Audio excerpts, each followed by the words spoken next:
Arts College in Chennai City. Chennai College of Arts and Science. OMR Karapakam, Chennai. For more details, www.chennaiartscollege.com. Mega TV நேயர்களுக்கு வணக்கம். பெண்கள்.com நிகழ்ச்சியில் சுபகிரகம் பகுதியில் அனைவரையும் சந்திக்கிறதுல மிகவும் மகிழ்ச்சி. இன்றைக்கி நம்ம பார்க்க போகிறது என்னென்னா, இப்போ இந்த ஆடி மாதத்தில் நிறைய விஷயங்கள் நம்ம பேசணும்.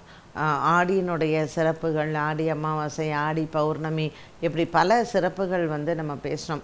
நான் சமீப காலமாக இந்த சமூக வலைத்தளங்களில் பார்த்த ஒரு விஷயம் என்ன அப்படின்னு பார்த்திங்கன்னா, எல்லோரும் ஆடி மாதத்தில் குலதெய்வம் கும்பிடுவது அப்படிங்கிறத பற்றி. இந்த குலதெய்வம் கான்செப்டே இது வரைக்கும் யாரும் பேசுனதே கிடையாது. நம்ம பெண்கள்.comல 2013 நம்ம பேசிக்கிட்டு இருக்கோம்.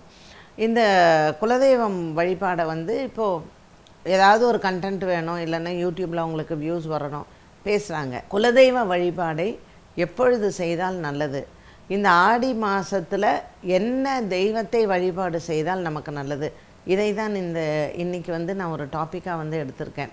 இப்போ குலதெய்வ வழிபாடு நம்ம சொல்கிறோம் இல்லையா, குலதெய்வத்தை டெய்லியே வழிபாடு செய்யணும். நீங்கள் காலையில் எழுந்திரிச்சு நம்ம ஒரு திருவிளக்கு ஏற்றும் பொழுது ஃபஸ்ட்டு நம்ம மனசில் சொல்லிக்கிறது குலதெய்வத்தை தான். உங்கள் குலதெய்வம் பேர் தெரிஞ்சதுன்னா அந்த பேரை சொல்லி நமக சொல்லுங்கள். இப்போ உங்களுக்கு ஏழுமலையான் குலதெய்வம்னு வச்சுக்கோங்க, ஓம் கோவிந்தாய நமகன்னு சொல்லலாம். உங்களுக்கு அங்காள பரமேஸ்வரி குலதெய்வம்னா ஓம் அங்காளம்மா நமகன்னு சொல்லுங்கள். அதனால் நம்ம ஓமும் சொல்லி அந்த பேரை சொல்லி நமக சொல்லலாம். என்ன தெய்வமாக இருந்தாலும் சொல்லலாம். ஓம் சுப்பிரமணிய நமக சொல்லலாம், ஓம் விக்னேஸ்வராய நமகன்னு சொல்லலாம், ஸோ ஓம் துர்கையை நமக சொல்லலாம். உங்களுக்கு என்ன சுவாமியோ, இப்போ மகாலிங்க சுவாமி தான் உங்களுக்கு எதுனா ஓம் மகாலிங்க சுவாமியே நமக, அவ்வளோதான். இதை நீங்கள் தீபம் ஏற்றும் பொழுது சொல்லணும். ஃபஸ்ட்டு விநாயகர் சொல்லிவிட்டு குலதெய்வத்தை சொல்லணும்.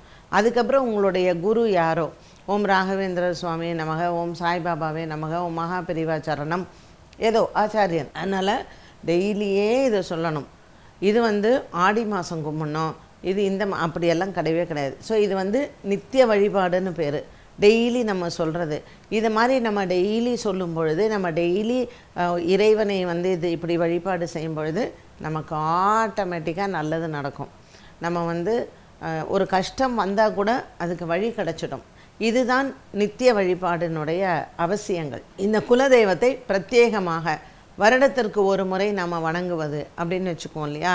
ஸோ இந்த சில தெய்வங்களுக்கெல்லாம் எப்படி அப்படின்னு கேட்டிங்கன்னா, உத்தராயணத்தில் பண்ணணுன்னு இருக்கும், தை மாதம்.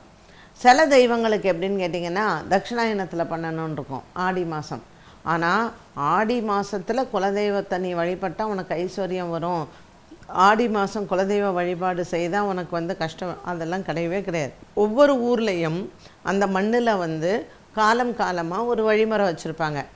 ஒரு ஒரு ஒரு ஊரில் பார்த்திங்கன்னா அந்த மண்ணில் தை மாதம் பொங்கல் வைக்கிறதுன்னு இருக்கும், ஒரு ஊரில் பங்குனி மாதம் பொங்கல்னு இருக்கும், ஒரு ஊரில் சித்திரை மாதம்னு இருக்கும், ஒரு ஊரில் ஆனி ஸோ இது ஊருக்கு ஊர் வித்தியாசப்படும். அந்த ஊரில் வரக்கூடிய வழக்கங்கள், அந்த ஊரில் வரக்கூடிய பழக்கங்கள் மாறுபடலாம், வித்தியாசப்படலாம். இப்போது இந்த ஆடி மாதத்தில் நம்ம வழிபாடு, இப்போ நீங்கள் ஒரு குலதெய்வத்தை வழிபாடு செய்யணும் ஆடி மாதத்துலன்னா, ஆடி பௌர்ணமி அதுக்கு விசேஷம். ஆனால் ஆடி பௌர்ணமி கண்டிப்பாக குலதெய்வ வழிபாடு செய்யணுமா அப்படின்னு கேட்டிங்கன்னா அப்படி நிர்பந்தமோ ஒரு கட்டாயமோ கிடையாது. எந்த மாதத்தில் நீங்கள் இந்த மாதத்தில் நான் குலதெய்வம் கும்பிட்டா எனக்கு ரொம்ப நல்லது, கண்டிப்பாக அந்த மாதம் நான் கும்பிடணும் அப்படின்னு சொன்னால் அது மாசி மாதம். சூரியன் எப்போ கும்பராசியில் சஞ்சாரம் பண்ணுறாரோ அந்த அமாவாசை இல்லைன்னா பௌர்ணமி. ஸோ மாசி மகம் அப்படிங்கிறது பௌர்ணமி. இந்த மாசி மகம் ரொம்ப விசேஷம் குலதெய்வ வழிபாடு செய்கிறதுக்கு. மாசி அமாவாசை நம்ம என்ன சொல்லுவோம், நம்ம மாசி அமாவாசையை தான் இந்த மசான கொள்ளை சொல்கிறோம். கும்பராசியில் சூரியனும் சந்திரனும் ஒன்றா இருக்கிறச்சு, சந்திரன் சப்தமத்தில் மகா நட்சத்திரத்தில் இருக்கும் பொழுது மாசி மகம், அது பௌர்ணமி. ஸோ அதுவும் விசேஷம், மசான கொள்ளையும் விசேஷம். ஏன் மாசி மாதத்தில் நமக்கு குலதெய்வம் வழிபட்டால் நல்லது, மாசி மாதம்தான் நம்ம வழிபடணும்னு சொல்கிறாங்களே பெரியவங்க, அதற்கு என்ன அர்த்தம் அப்படின்னு கேட்டிங்கன்னா, சூரியனினுடைய தாக்கம் பூமியின் மேல் விழும்பொழுது அந்த சந்திரனுக்கும் சூரியனுக்கும் இருக்கக்கூடிய அந்த இடைவெளின்னு சொல்கிறோம் இல்லையா, அந்த இடைவெளியில் புவியீர்ப்பு சக்தி அதிகமாக இருக்கும். அப்போ தான் நமக்கு இந்த மாசி அமாவாசைக்கு ஒரு 2 நாளைக்கு முன்னதாக மகா சிவராத்திரி அப்படிங்கிறத நம்ம கொண்டாடுறோம். அப்போது குலதெய்வங்களை மாசி மாதத்தில் நாம் கொண்டாடுவதனால், மாசி மாதத்தில் நீங்கள் வந்து காவு கொடுத்து உங்கள் குலசாமியை வந்து கும்பிடும் பொழுது அந்த குலசாமி உங்கள் கூடவே நமக்கு வீட்டுக்கு வரும். அப்படிப்பட்ட ஒரு உயர்வான மாதம் வந்து மாசி மாதம்.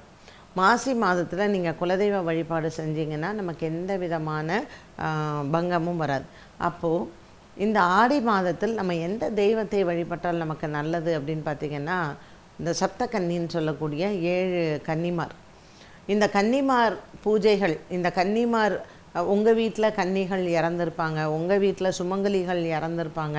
ஸோ இந்த கன்னிமார் வந்து ஆடி மாதத்தில் ஏன் நம்ம வழிபாடு செய்யணும் அப்படின்னு வச்சாங்கன்னா, இறந்தவர்கள் எல்லாமே இந்த ஆடி மாதத்தில் இந்த தட்சிணாயனம் ஆரம்பிக்கிறது இல்லையா, இந்த தட்சிணாயனம் ஆரம்பிக்கும் பொழுதே அவங்க பித்ருலோகத்திலேருந்து வர ஆரம்பிச்சிருவாங்க.